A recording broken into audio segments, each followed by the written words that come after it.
បាទជំរាបសួរបងប្អូនទាំងអស់គ្នាថ្ងៃនេះខ្ញុំនាំបងប្អូនទាំងអស់គ្នាមកមើលដំឡូងខ្ញុំដែលទៅតែដាំបានអាយុ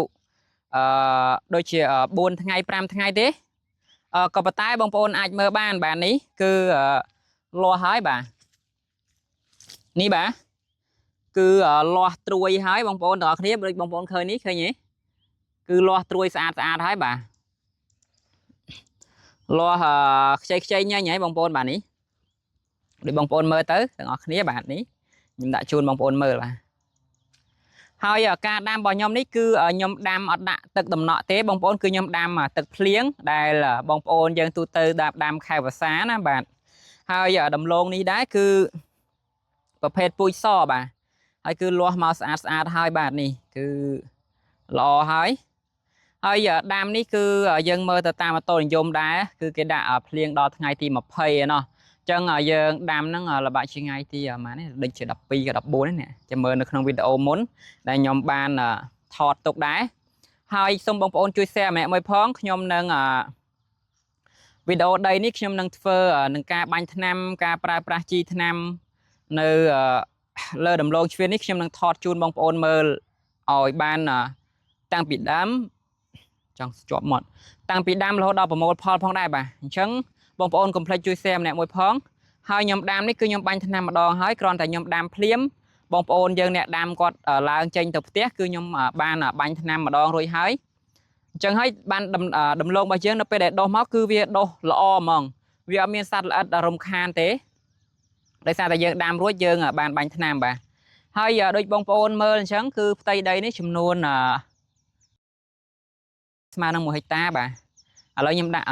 រៀងវែងឲ្យបងប្អូនមើលទៅដល់លើតិចទៅបាទឃើញទេគឺផ្ទៃដីរបស់ខ្ញុំប៉ុណ្ណឹង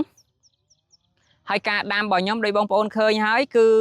ដាំញឹកបាទហើយដាំគឺដាំបែបស្ទូងដូចស្ទូងស្រូវអញ្ចឹងគឺដាំបញ្ឈរហើយក្នុងពីមួយទៅមួយនោះគឺវាមានចន្លោះដូចខ្ញុំឲ្យបងប្អូនមើលវិញបាទ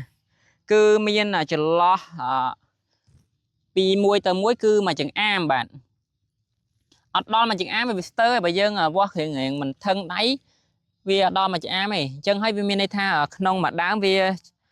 ប្រហែលជាមួយទឹកជាងបន្តិចអញ្ចឹងក្នុង1ម៉ែត្រវាអាចបាន8ទៅ9ដើមបាទ8ទៅ9ដើមហើយនៅពេលដែលយើងប្រមូលផលវិញវាអាចចន្លោះបានហ្នឹងបងប្អូនគុណតាមដំឡូងដែលបងប្អូនដាំហើយភាគរយនៃការដុះអញ្ចឹងដំឡូងខ្ញុំនេះគឺភាគរយនៃការដុះគឺវាចូលឲ្យ100%ហើយដោយសារអីដោយសារតែគ្រាន់តែយើងមុននឹងចុះដាំមុននឹងកាត់ដើមហ្នឹងគឺវាភ្លៀងខ្លាំងមែនតើភ្លៀងធ្វើឲ្យដក់ទឹកស្ទឹងអាដើរកាត់រងហើយនៅពេលដែលយើងកាត់តងយកមកដាំហ្នឹងគឺវាមេឃវាត្រជាក់ថ្ងៃដាំហ្នឹងវាអត់សូវក្តៅហ្មងទេហើយយើងកាត់ភ្លាមដាំភ្លាមគឺការកាត់របស់យើងគឺយើងដូចបងប្អូនឃើញនេះគឺខ្ញុំកាត់ពីកន្លែងដីរបស់ខ្លួនឯងហ្នឹងនៅជាប់គ្នាហ្នឹងគឺខ្ញុំកាត់ពីចការបស់ខ្ញុំហ្នឹងមកដាំនៅនឹងជាប់គ្នាហ្នឹងអញ្ចឹងមានន័យថាយើងដាំវិលជុំយើងមានដើមសម្រាប់ដាំខ្លួនឯងរហូតបាទគឺយើងអត់បាច់ចាំទិញគេទេ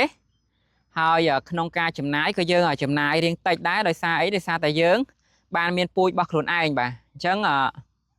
បើសិនជាបងប្អូនមិនចង់ចំណាយពូជបងប្អូនអាចដាំដូចរបស់ខ្ញុំអញ្ចឹងទៅគឺយើងដាំលក្ខណៈវិលជុំប៉ុន្តែខ្ញុំមិនរំពឹងថាទឹកភ្លៀងពេកទេណាគ្រាន់តែថាយើងមើលអូតូនិយមទៅវាត្រូវនឹងភ្លៀងអញ្ចឹងក៏យើងដាំអញ្ចឹងបណ្ដោយទៅហើយយើងនឹងត្រៀមដកសយោពីខាងដំឡូងដែលយើងប្រមូលផលនេះដូចមានស្រះធំអញ្ចឹងរបស់ខ្ញុំគឺមានស្រះធំអញ្ចឹងមួយហ្នឹងនៅចាប់ផ្ដើមពីប្រហែលជាមួយខែទៀតទឹកវាឡើងមកអីទៅយើងបូមបពេញស្រះហើយយើងយកមកទុកផ្គត់ផ្គង់ស្រោចនៅដំឡូងជ្វារបស់យើងនេះឯងបាទដំឡូងជ្វារបស់យើងនេះគឺវាស៊ីទឹកណាបាទបើសិនជាបងប្អូនឃើញវាដាច់ទឹកបងប្អូនទៅដាក់ដោយសារតែបើដាក់ទៅគឺវាមើមវានឹងរីកល្អវានឹងមិនក្រិនមើមបាទហើយឃើញជាស្ដែងបាទគឺលាស់មកស្អាតខ្លាំងមែនតែនហើយបាទគឺលាស់ស្ទើរតែគ្រប់ដើមទាំងអស់បាទអាយុ3-4ថ្ងៃនេះបងប្អូនឃើញទេ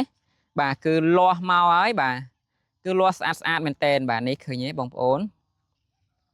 អញ្ចឹងបើសិនជាបងប្អូនដាំបងប្អូនត្រូវមើលតូននិយមបើសិនជាដាំទឹកភ្លៀង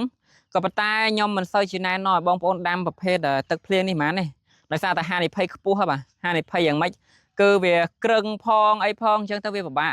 chẳng ở nhóm tiêm nâng ở vô thì vô để nhâm vậy mình chẳng cứ nhâm vô thì vô mà đạt đi khnia nhâm rê tức từ nọ đi khnia ở miền chào là như thế của ấy khơi đô màu này cứ đô ở chỗ là than vậy tới cứ mà rồi phía rồi bông phôn mà phù hồi xa là bông phôn mơ tới bà mơ chết đai tới bà ní mới cho bà đây sọc nhóm cứ chân bà ở tha plieng chứ cứ cho đó đó coi bà hay là bài chất nó nông pe đài dương đam tơ về plieng màu đợt đòn chứ cứ dương bài chất mình tên pro ta vậy để dương phớวิตายตายตัวบ้านพ่อละบ่าเฮ้ยยังก็สร้างแต่เปิลอได้จังเฮ้ยโดยบงโอนตายแต่ใหญ่ฉันคือท่าไปเดมนุษย์ยังเฟิลอคือตายแต่จูบลอให้ชมคือเชื่อในตรงเวลอจังได้บงโอนในสายในสายแต่ยมเฟิลวิดีโอตกลองมาคือยมใจเลยบงโอนฟรีเฮ้ยหยอมเมียนจัดตาเมียนจองบ้านไอพีบงโอนวิ่งเต้จังเฮ้ยเราไปเดยมเฟิลไอใบเอาใบมวยจังตื้อคือเปรียบใบโดยเชียเทวดาก็ช่วยได้บ่าហើយបូកផ្សំជាមួយនឹងយើងប្រើបច្ចេកទេសនឹងការតស៊ូរបស់យើងហើយនឹងការពិនិត្យជាក់លាក់នៅដូចថាអូតូនិយមខ្លះចឹងដែរទៅចឹងទៅវាមិនសូវជាខុសហ្មងទេហើយគ្រាន់ថាយើងព្យាយាមធ្វើល្អទាំងអស់គ្នាដើម្បីបានសេចក្តីសុខនៅក្នុងផ្លូវចិត្តរបស់យើងផងដែរបាទចឹងវីដេអូនេះខ្ញុំមានតែប៉ុណ្្នឹងទេបាទបើសិនជាបងប្អូនមានចងល់តាក់ទងនៅក្នុងការដាំដលងជ្វាបងប្អូនអាចឆាតមកខ្ញុំបានឬក៏ខលមកខ្ញុំមកសួរនាំពីព័ត៌មានរបស់ខ្ញុំក៏បានបាទចឹងខ្ញុំមានតែប៉ុណ្្នឹងទេបាទអរគុណជម្រាបលាបងប្អូនអរគ្នាជូនពរបងប្អូនដាំដំឡូងជ្វាបានល្អទាំងអស់គ្នាបាទ